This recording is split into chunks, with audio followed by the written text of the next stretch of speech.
Hello YouTubers.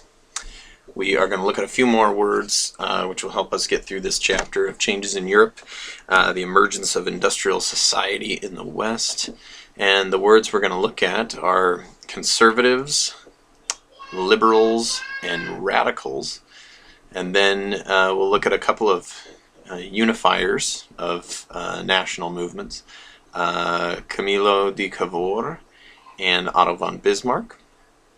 And then we will end with the American Civil War. So those are kind of the three categories of words that we'll be looking at. So first of all, let's look at these three words, conservative, liberal, and radical, and kind of what they mean in relation to what we've already talked about, which has been political revolution. So the French Revolution really sparked massive debates within societies in Europe about what people believed was the best way to run a government. So there were those who essentially really enjoyed the idea and really thought the best idea was to make the elites at a higher position socially, to allow the aristocrats or the aristocracy to be kind of in charge and have a favored position in society, and that the old way of running things, this old regime of having the aristocracy rule through monarchy, even if it was limited monarchy, was kind of the best way to go. It was traditional,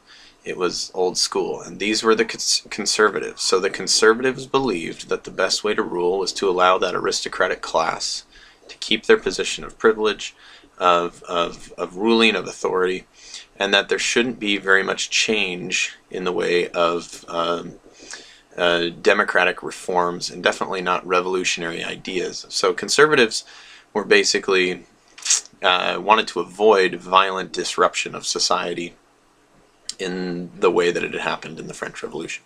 Now the liberals were essentially looking for the opposite. They were trying to change that old regime and bring about more of a voter-based system of government, allowing people of talent and merit to have voice in government, and also just people who were in the country, and to kind of get rid of this old aristocratic way of running the country. So liberals would focus on voting rights, expanding them to more people, to bring in parliamentary reforms or congressional reforms to allow a type of government that had some sort of voice from every person in the society.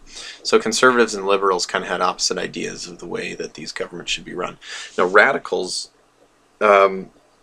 essentially, we wouldn't really consider radicals super radical by today's standards, but they advocated for things like the abolition of slavery. They advocated universal suffrage, which is the right to vote. They wanted to see more drastic changes than simply slowly making these progressive changes within society to become more democratic. They advocated, for the most part, like full democratic reforms. And so they were considered radicals for these ideas because they were fairly out of the ordinary for this time period and very much against the grain of what was accepted political order.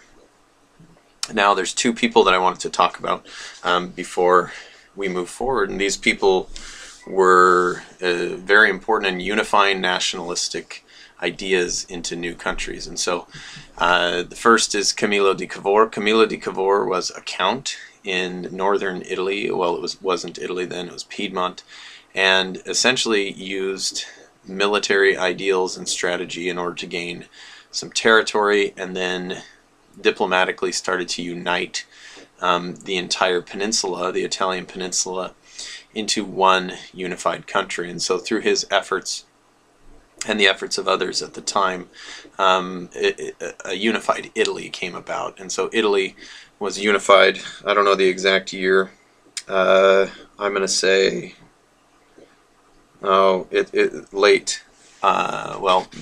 to late 1800s. And so the Italian unification came about as a result of his actions and other people's as well. So it was a military move, it was a political move, it was diplomatic, and allowed for a nationalist movement which led to a unified Italy, an Italian kingdom. Now up north of Italy was Prussia and other Germanic states that were attempting to gain control over the area which would later become Germany. So one of these Prussian leaders was Otto von Bismarck, and Otto von Bismarck was able to diplomatically gain support from many different people around him while militarily succeeding, and by offering some of these more liberal reforms, so voting rights and more democratic government. And so this led to a unified Germany. By the 1870s, Germany became a unified country.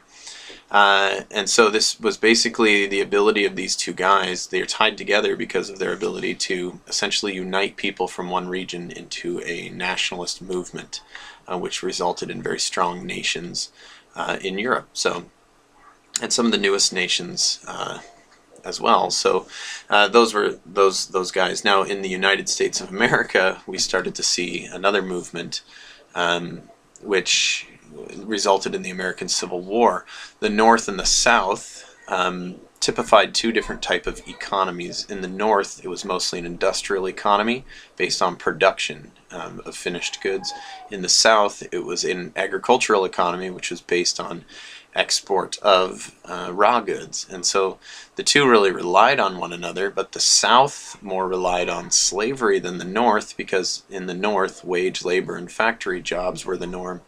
Whereas in the South, plantation agriculture with slave labor was the norm.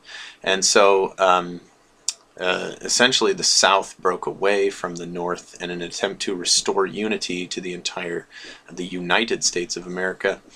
The Civil War was waged, in which families were fighting against one another. The North and the South were the South was attempting to break away, and the North was attempting to restore unity. In the South, the war is called the War of Northern Aggression. It ended up, the South had to capitulate, surrender, and accepted back into the Union, and kind of led to a difficult time of Reconstruction in the United States.